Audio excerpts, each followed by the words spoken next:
Ողջույն գործար ալիքի սիրելի ռադիոլսողներ եւ ռադիոդիտողներ, տաղավարում կրկին ես եմ Ծովինար Սարգսյանը եւ ինչպես յուրաքանչյուր շաբաթ, այս շաբաթ եւս անդրադարձ ենք կատարում հայոց աշխարհի գործարարներին, փորձագետներին, ովքեր կիսվում են իրենց գիտելիքով, փորձով, անցած ճանապարհով եւ ամենակարևորը հարուստ գործունեությամբ։ Այսօրվա իմ հյուրին եմ շատ մեծ սիրով ուզում ներկայացնել Արմենը Խաչատրյան, ողջույն Արմեն։ Մեր ռադիոլսողներին եւ ռադիոդիտողներին ուզում եմ տեղեկացնել, որ Արմենը հանդիսանում է հայկական, ես այս տերմինը շատ կարևորում եմ շեշտել, Սաստիկ ընկերության համահիմնադիր եւ գործադիր տնօրենը, ինչով է զբաղվում ընկերությունը, ինչ առաքելություն ունի, ինչ անցած ճանապարհ ունի եւ ամենակարևորը ծրագրեր ու անելիքներ, դրա մասին մեր հաղորդման ընթացքում անպայման անդրադարձ կկատարենք։ Խոսելու ենք հիմնականում նաեւ ներդրումային ոլորտից, ստարտափերից, ստարտափ էկոհամակարգից, ընկերության գործունեությունից, մինչեւ հիմնական թեմաներին անդրադառնալը, Արմեն, ուզում մի փոքր ձեր կրթական հենքը ներկայացնեք եւ ինչպես եք որոշում կայացրել կամ ինչն է խթան եղել, որպեսզի մուտք գործեք բավականին հետաքրքիր ոլորտ ու աճող։ Նախ շնորհակալություն Ռավերի համար, սա շատ կարևոր հանդիպում է, կարծում եմ։ Նախ նշեմ, որ ընկերություն Սաստիկը շահույթ չհետապնդող ընկերություն է, որպեսզի բոլորին հասկանալի լինի։ Մի փոքր իմ մասին Ես ծննդով Գավառից եմ, բայց երիտասարդ տարիքից սկսել եմ սովորել Երևանի պետական համալսարանի ռադիոֆիզիկայի ֆակուլտետը, այնուհետև ավարտել եմ համալսարանը, այնուհետև տեխնացուական եմ պաշտպանել, ֆիզմատգիտությունների տեխնացու եմ քվանտային ֆիզիկայի ուղղությամբ, բայց այն տարիներին ֆիզիկան, քվանտային ֆիզիկան նամանավանդ այդքան պոպուլյար չէր Հայաստանում, աշխատանք դժվար էր ճարել, տեղափոխվել եմ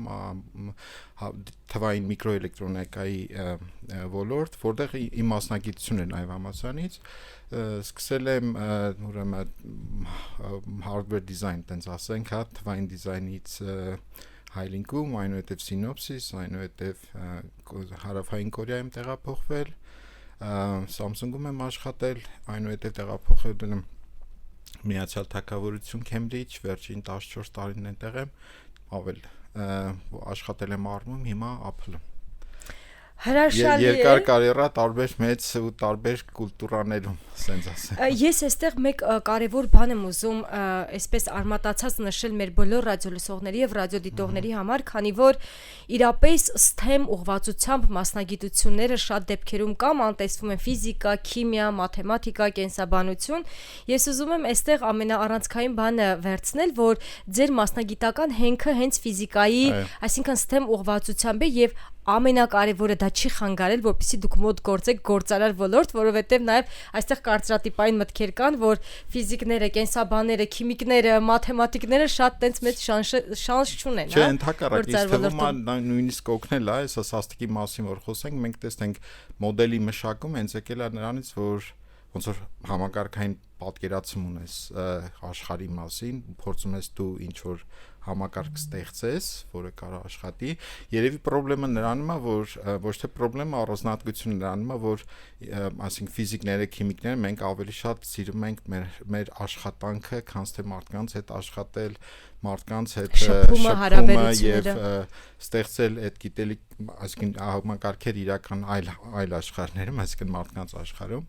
Բայց ինչ որ մի պահից գալիս է, որ մենք բոլորս ստիպված ենք լինում մեր կոմֆորտ զոնայից դուրս գալ, իրականում մինչև պատերազմ փաստացի ես իմ կոմֆորտ զոնայում ապրող աշխատող ինժեներ էի, չհաշված ուրիշ գործունեություն, որը լոկալ էր, այսինքն օրինակ Գավառում էր, այնտեղ ենք foundation ունենք, որ փորձում ենք մի քանի ընկերներով լուսին տեխնոլոգիով Գավառում բացի կարտոշկայից նաև software արտադրել։ Հրաշալի տեխնոլոգիական գիտելիքներ։ Բայց դրա պատերազմից հետո դու հասկացա, ես հասկացա, ասենց ասեմ, որ ինձ թվում է շատերը նույնպես, որ պետքա դուրս գալ նաև կոմֆորտ զոնայից ու անել ավելին, քան դու սովորաբար պետք է անես։ Եվ կարող ես իրականում։ Եվ կարող ես։ Ստեղից երևի պիտի կանք այդ հիմքը ինչից սկսվեց Սաստիկը։ Ինչից սկսվեց Սաստիկը եւ ամենակարևորը անունը ինչպես եք որոշել, ինչ խորհուրդ ունի կամ ինչ միտք ունի իր մեջ։ Նախ անունը եթե բացենք, ինքը անգլերեն Strategic Armenian Science and Technology Investment Community։ Նորից strategic, այսինքն մենք թիմը, որը հավաքվել է, մտածել է ինչ երկարաժամկետ խնդիրների ստրատեգիական խնդիրների մասին։ Մի քանի օր առաջ մի ոդքասթում Նարեկը ինձ ասեց աննել տամ, չէ, որ մենք միշտ գերագնահատում ենք կարճաժամկետ պրոյեկտների հնարավորությունը, այսինքն ասում ենք հեսա վաղ էսի կանենք վերջացնենք, բայց թերագնահատում ենք երկարաժամկետ պրոյեկտների հնարավորությունները։ Այսինքն սաստիկը ձևավորվելու ժամանակ իմ մեջ հետեւյալ առաջի ոնց որ սկզբունքը, որը տրվել է, այդ երկարաժամկետ մտածելու պահանջն է։ Այսինքն մենք չենք գնում ոչ մի այսօր այս հարցը լուծենք, վաղ այն հարցը լուծենք,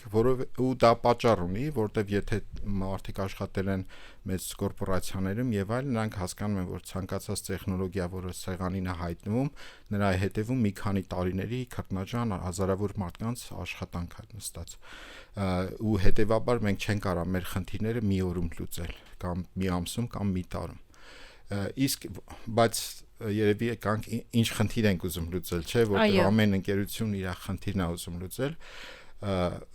Նախ առաջինը մենք այդ պատերազմից հետո մենք հասկացանք, որ մենք ընդհանուր մի քանի խնդիրներ ունենք։ Այդ երևի շատերը արդեն ասել են, առաջինը այդ կրթական մակարդակի հստակ բարձրացման խնդիր կար։ Մենք զգացինք, որ տեխնոլոգիապես ինչքան հետ ենք ընկած։ Մենք հասկացանք, որ պատերազմից եկող երիտասարդությանը ինչ որ չափի օգնություն է պետք ու սիստեմատիկ։ Ու մենք հասկացանք, որ ապագային նայելու համար պետք է երկարաժամկետ պլանավորված աշխատանք, որը որ մեր երկիրը կբերի, մեր երկրին այնպիսի օգուտ կբերի, որ տեխնոլոգիապես զարգացնելով մեր դիմադրողականությունը կարող է բարձրացնել։ Այս բանը դիվիզը մի քանի անգամ եմ ասել, բայց տարբեր տեղեր, բայց կուզենայի նշել, որ ինչպես հասնել անվտանգության 100% անվտանգության 0 մարդկային կորուստով։ Այսինքն որն է, ինչպես պետք է անենք, որ մեր երեխաները առաջինը չհանդիպեն թշնամուն, այլ ինչ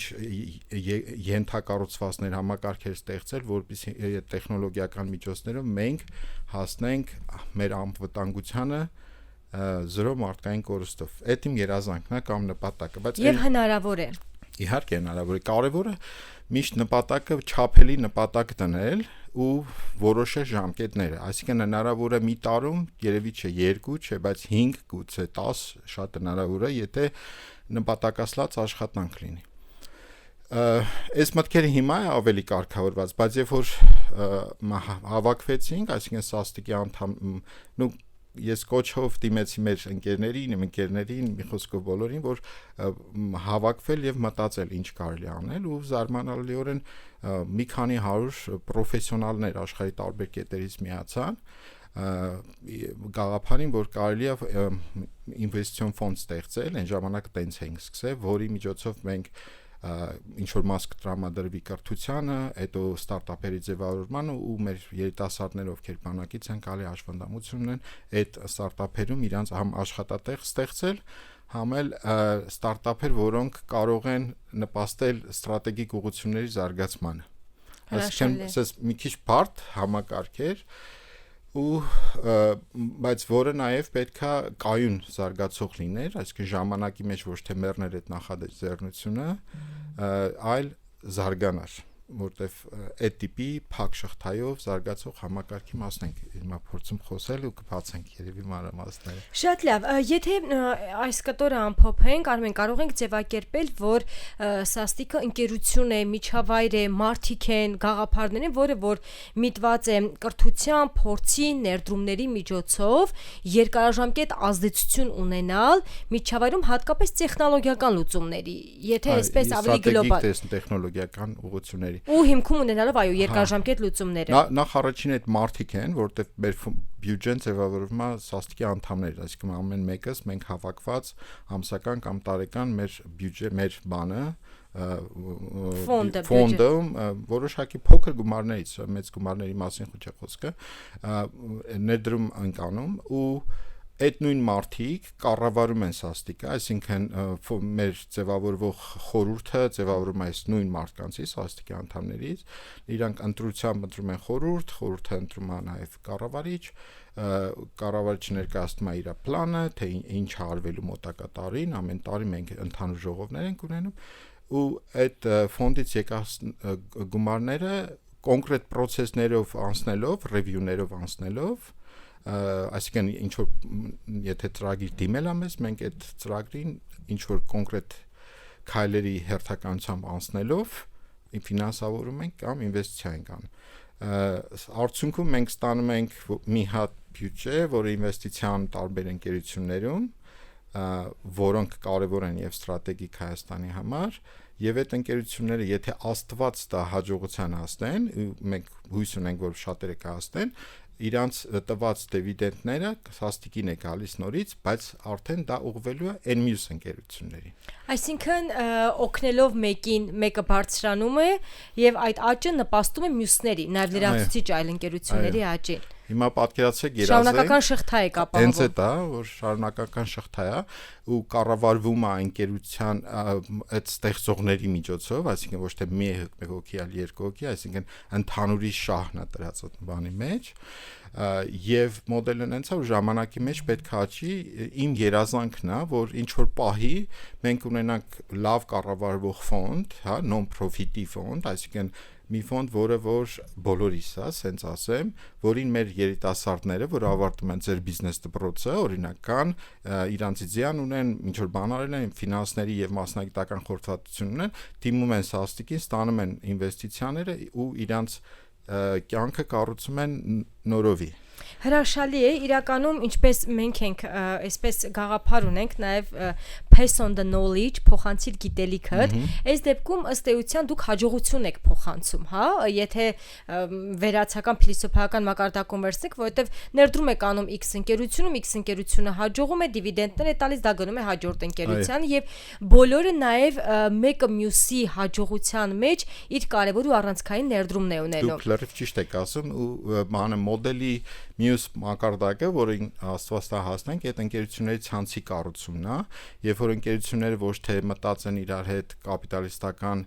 բանի մեջ, մրցավազքի մեջ, այլ ընկերությունները փորձում են մեկը մյուսին օգնել։ Համագործակցել։ Այսինքն դու գիտես, որ օրինակ այս ընկերությունը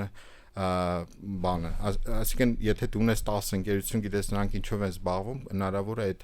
միջավայրում իրար հետ կապել, մեկը մյուսի customer-ը դառնա, ասենց ասենք, հա, ու մեր պատկերացումները սաստիկը հիմնադրելու ժամանակ հենց առաջինը, որ պետք է նաև տնտեսական մոդելը հասկանալ ու այն վայրի կապիտալիզմը, որի մեջ ապրում ենք, արդյոք դա ուղիղ լավ տնտեսական մոդել է, թե օրինակ կոմունիստական, որ ամեն ինչ պլանավորվում է, ինձ թվում է մենք եկանք չորտես մեջ բանը, միջին բանի, որ պետք է ամեն դեպքում ընկերության տերը ինքը լինի, լիդերը ինքը լինի, այսինքն ընկերության պետք է լրիվ անկախ լինի, բայց մյուս ժամանակ մենք պետք է ընկերությունները միասին խոսեն, մի նետվորքում լինեն ու հնարավորինս շահագրգռված լինեն իրար հետ աշխատելու ազատելու։ Ինչպես մենք ենք ասում, մրցակցել համագործակցելով եւ ամենակարևոր բաներից մեկը հիմա նաեւ գործարարության մեջ համագործակցությունը եւ փոխօգնությունն է, որովհետեւ դա միայն կարող է առաջ տանել։ Արմեն, մյուս կարևոր հարցն եմ ուզում ուղղել, տեսեք, վստահաբար կարող ենք ասել, որ Հայաստանում ներդրումային ոլորտը ստարտափ ներդրումների մասին է խոսքը, հա, բավականին փոխվել է, չեն կարող, հա, համեմատել 5 կամ նույնիսկ 10 տարի առաջ ինչ իրավիճակ էր եւ հիմա ինչ իրավիճակ է։ Ունենք գիտելիքի ավելի շատ պաշար, ունենք նաեւ փորձ եւ այլն։ Հիմա տեսեք, ձեր փորձառությամբ որ կիսվեք, դե բնականաբար արդեն հասկացաք, որ ներդրումների այսպես հիմնական օղակը հայկական ստարտափերն են, ընկերություններն են։ Ինչ հաջողված փորձեր կներկայացնեք կամ օրինակ ինչպես են դիմում, ինչպես են ձեզ գտնում, ինչ ֆիլտրերի միջով են անցնում, հա, դուք տալիս եք միայն ներդրումը, թե նաև այստեղ փորձագիտական աջակցության կտոր կա։ Շատ լայն հարց է, բերեք բան անենք, բաժանենք մասերի։ Մասնատենք։ Նախ ինչքան է փոփոխվել, նայեք 4 տարի առաջ ու հիմա, ես որ նայում եմ պրոգրեսը, հսկայական տարբերություն կա։ Այսինքն թիմերը, որոնք ձևավորվում են, սկզբից, որ մենք սաստիկը սկսում էինք, մեր մոտ պատկերացրեք հարյուրներով այտենց առաջարկներ էին տալի, սա անենք, նա անենք, չգիտեմ, տարբեր պրոյեկտների, բայց այնքան շատ էր, որ մենք առաջի բանը, այդպես մի review տրեցինք, որը պետքա ուղակի ստուգեր այդ գաղափարի ընդհանրապես խելքին մոտ է, թե կենսունակից բացի նաև իմաստունի է մեր ստրատեգիայի մեջ մտնում է, թե չի մտնում, այդ կոչվում է մեր մոտ fast review-ն էլի, որ ուղղակի թեթևացնենք review-ների, իրական review-ների քանակը։ Բայց հիմա ես նկատում եմ, որ կան շատ angel investor-ներ եւ accelerator-ներ եւ թիմերը, որոնք գալիս են, հիմնականում պատրաստված են։ Այսինքն նրանք գալիս են արդեն պատրաստի պրեզենտացիայով, գալիս են թիմի նկարագրությամբ, ինչ խնդրեմ են ուզում լուծել, ինչ շուկայի վրա են ուզում աշխատել ու ինչի են դա ուզում անեն, էլի։ Այսինքն այդ progress-ը ես կարամ ասեմ 4 տարվա մեջ ահագին դրամատիկ է ու եթե մի քանի հաջողված օրինակներ էլ օրինակ մարդիկ պատմեն ոնց արեցին, որ ասենք Ամերիկայում բան այնտեղ կարացան fundraising-ը շարունակել, այսինքն իրականում իրանք պետքա փորձեն ինչ որ seed նախնական վիճակում ստեղ ստացվի, հետո այդան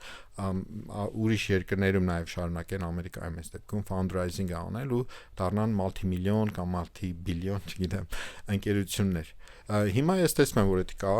ու չգիտեմ ով ասովորած, բայց ոնց որ թե ինչ որ process կա հետևում նստած, որտեվ ավելի պատրաստված թիմեր են գալիս սաստիկ էս բան։ Այդ մի հարց է, մյուսը որն է։ Դուք միայն ներդրումներն եք իրականացնում, թե նաև փորձագիտական գիտելիքի։ Մենք փաստորենով սաստիկում կան մի քանի 100 մարդ, որոնք գրանցված են, որոնք իրանց միջոցներն են ներդնում, բայց իրանք դրանցից շատերը տասնյակներ, եթե ոչ հարյուրավորներ, նաև երբ որ գրանցվում են մեր մոտ, իրանց պրոֆայլում կարող են նշել, օրինակ ես այս մասնագիտություն ունեմ,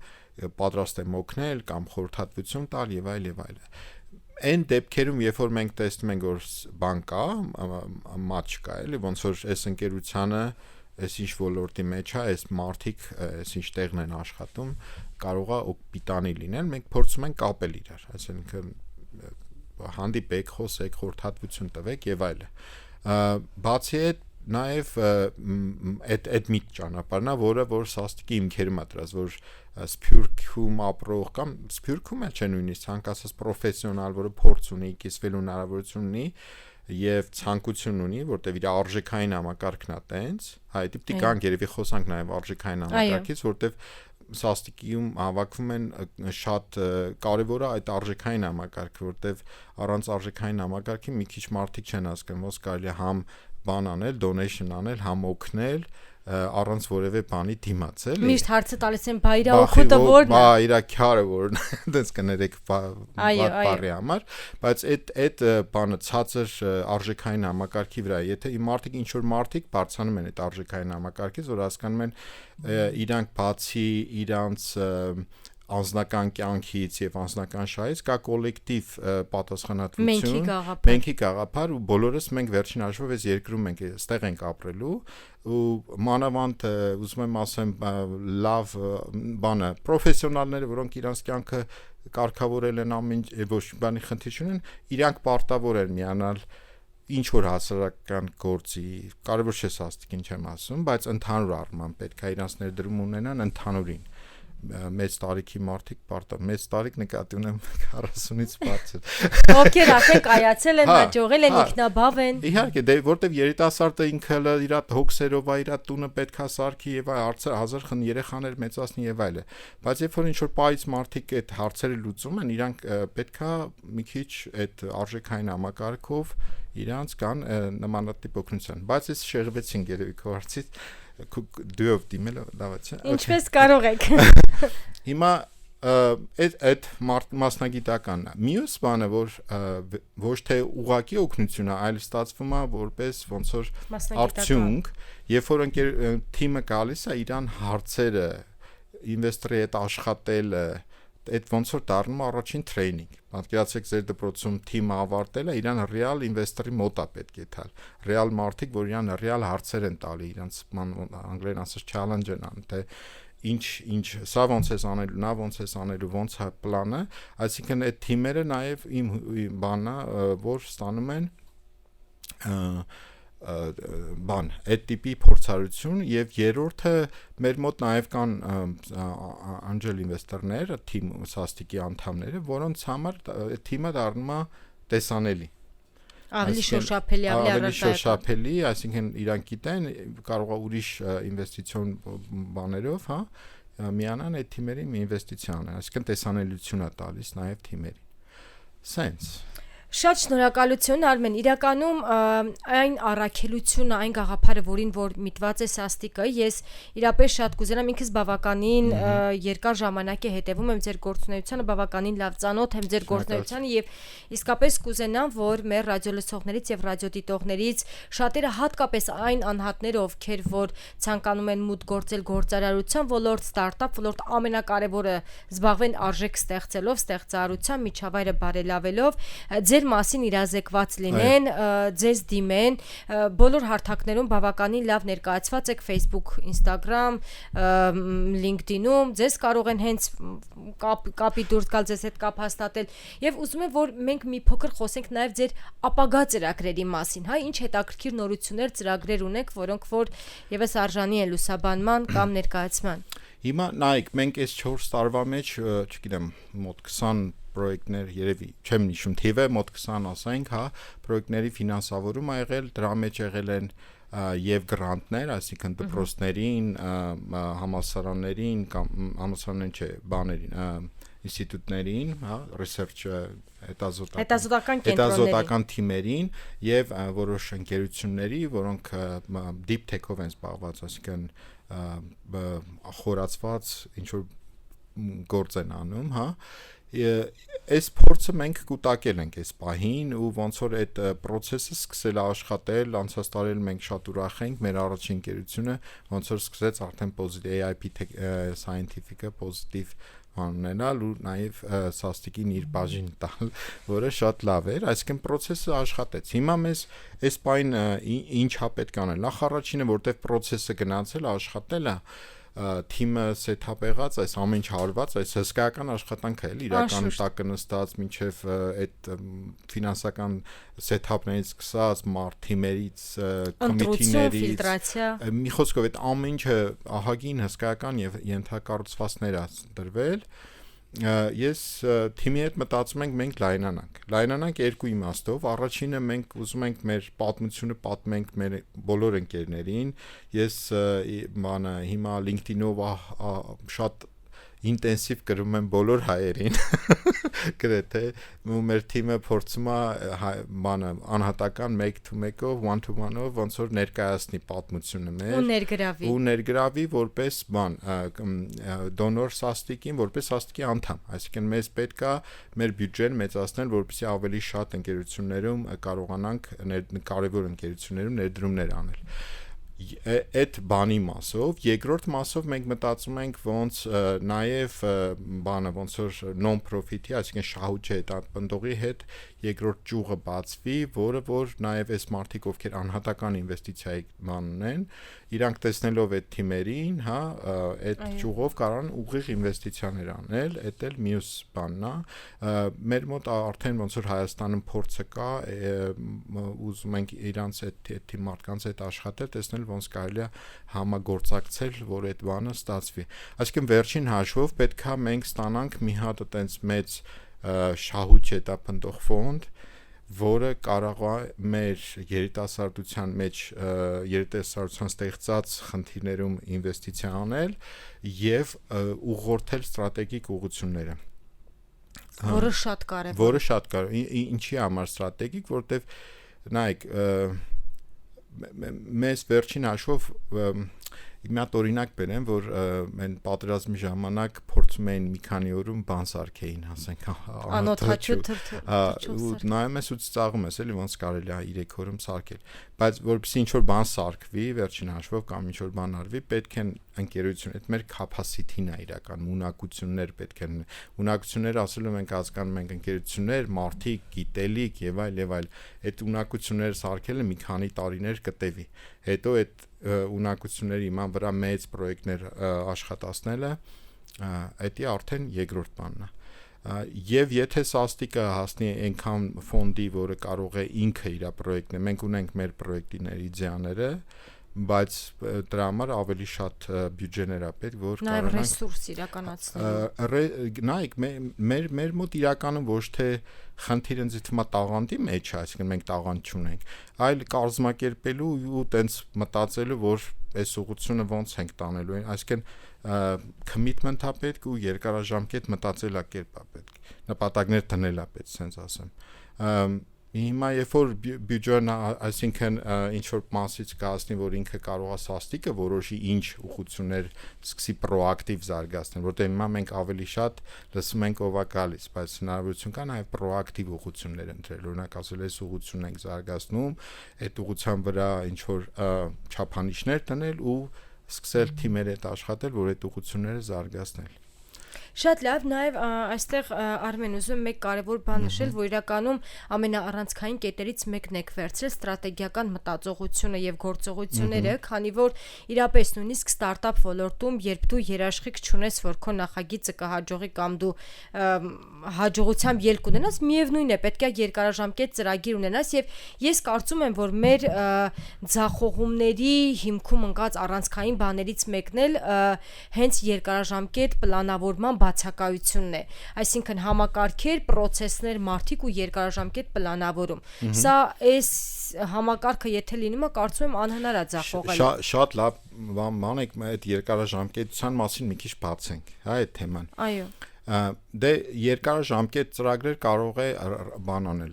ոնց որ աշխատացնել պետությունը առաջինը, որպես ասենք գործող մի հատ կառուցվածք, որը ինչ որ նպատակներ տնի անի։ Բայց այդ պարտադիր չէ որ պետությունը լինի ու ինչքան էֆեկտիվ պետությունը կանի, դա այլ հարց է։ Հիմա թողենք պետությունը մի կողմ, որպեսզի երկարաժամկետ բան ինչ որ բան ստանանք։ Մի մարդու կյանքը հերիք չէ։ Այսինքն ես ենթադրենք իմ վրա վերցնեմ, ես էֆեկտիվ եմ 20 տարի ու այդ 20 տարուց ինչ որ ժամանակ աշխատում եմ ստեղ, այնտեղ կամ 30 տարի, մի խոսքով երկարաժամկետ ծրագրեր ունենալու համար պետք է ունենալ լավ կազմակերպություններ, որոնք այդ բանը դնթն իրանց մեջ դրած է, իրանց գործը է անելու, հա, ասենք Հայաստանում տեխնոլոգիական ուղղություն զարգացնող բանը, ոչ շահութ հետապնդող կազմակերպություն, այսինքն իր դնթ-ում է դրած ու կառավարման ներքին թափանցիկ համակարգ, որ մի մարդով չորոշվի ամեն ինչ։ Օրինակ ես սաստիկում համարյա բան չեմ որոշում, process-ներն եմ որոշում։ Հիմա այդ համակարգը ու ինքը իրան մակրող իր կառավարումը փոխող ինչ որ բան, կազմակերպություն, որը երկարաժամկետ պլաններ է տնում ու որը ֆինանսավորման աղբյուր ունի, այսինքն բան է, էլի, դրսից կախված չէ, այստեղից կախված չէ, պետությունից կախված, ինքը իրան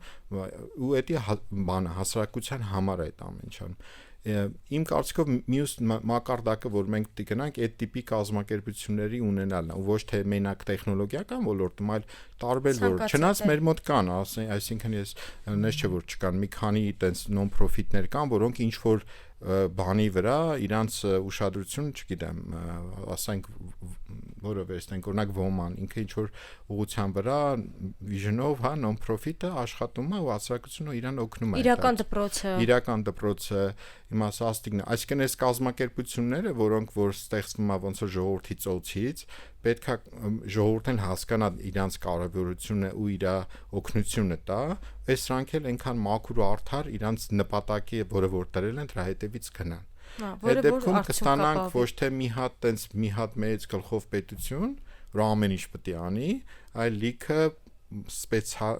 ոնց որ մասնագիտացված կառույցներ,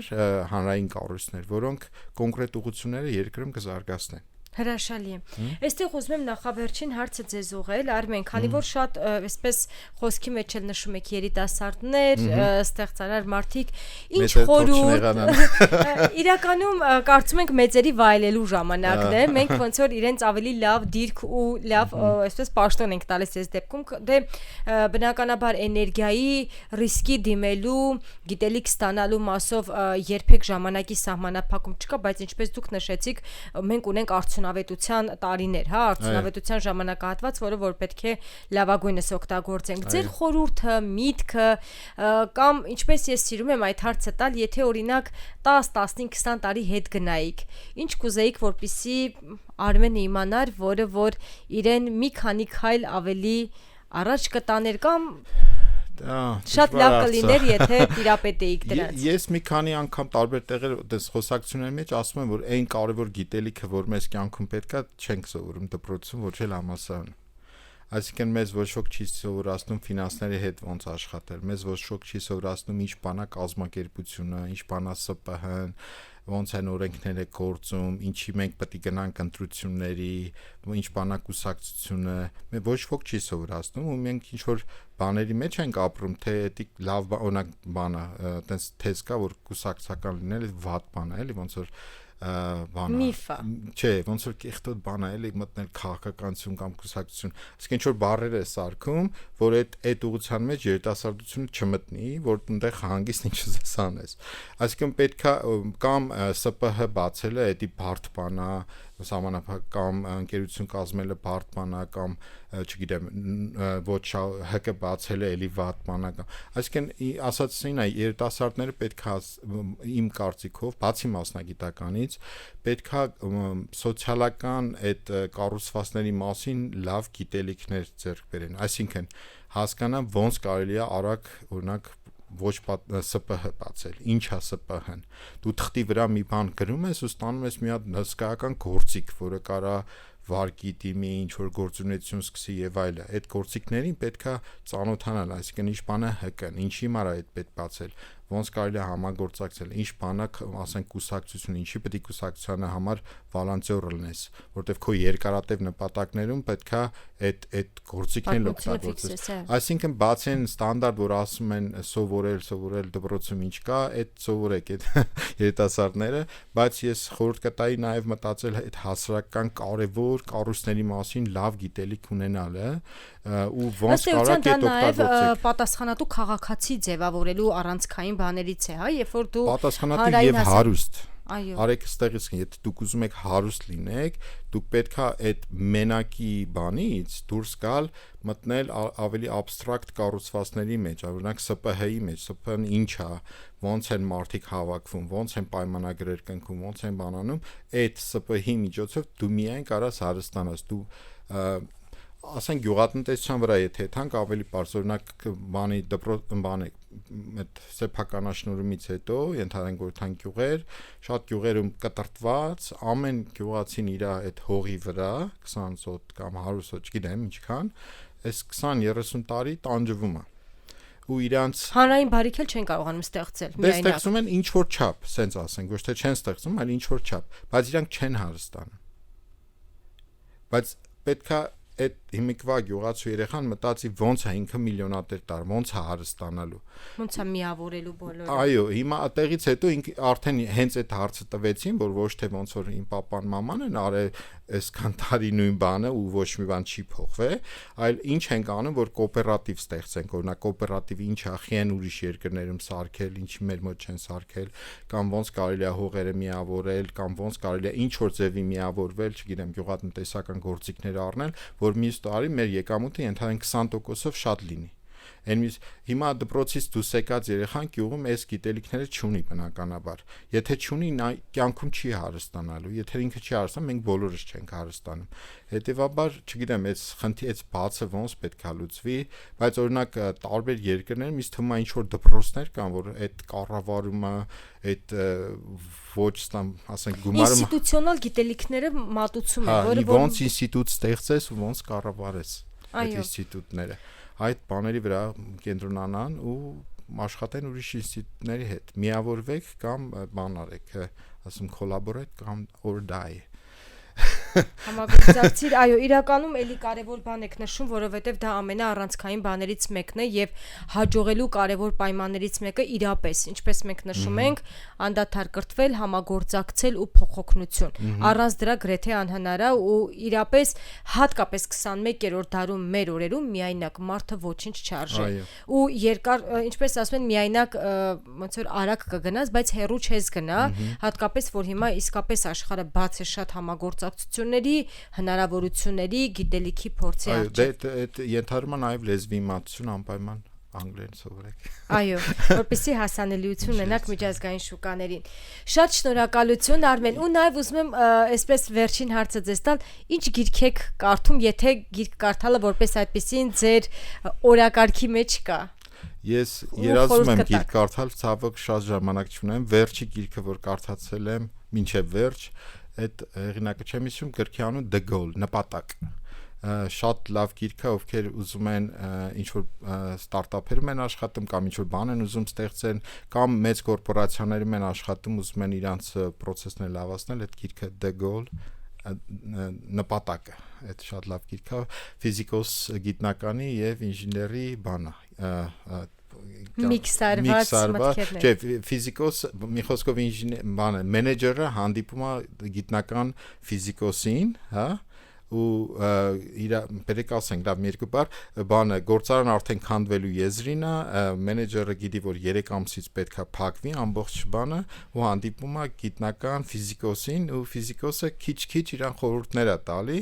ու պատմությունը այդ դրա վրա շատ արագ զարգանում է, որ կարելի է նայել ու այդ եթե դեմ չեք լինի նաև կխնդրեի ովքեր լսեցին մեզ անպայման մտնել մեր сайт join.sastic.co.org Մենք նաև հաղորդման մեջ կտեղադրենք։ Այնտեղ կա նաև հնարավորություն, որ դու կարող եք բան անել, հանդիպում պատվիրել,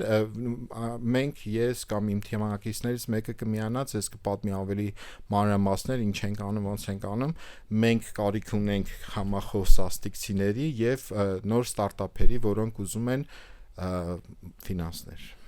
Շնորհակալություն շատ Արմեն, իրականում բավականին հայրենանվեր, կարևոր եւ աշխատանքի, եւ առաքելության, եւ այն նպատակների համար, որը որ դուք ձեր մեջ կրում եք, կիսում եք Սաստիկի թիմով, նաեւ հիմա փորձում եք շատ տարածվել, ավելի շատ համախոհներ ներգրավել։ Մենք էլ մեծ այսպես ջատագովը աջակիցն ենք ձեր ծրագրին, նաեւ հենց այսօրվա լուսաբանումն էլ միտված է դրան, մեր ռադիոլսողներին եւ ռադիոդիտողներին ուզում եմ հիշեցնել, որ Գործար ալիքի եթերում անդրադարձ են կատարում Հայոց աշխարհի գործարների փորձագետներին եւ այսօրվա իմ հյուրն էր Արմենը Խաչատրյան, ով հանդիսանում է Հայկական Սաստիկ ընկերության համահիմնադիր գործադիր տնօրենը։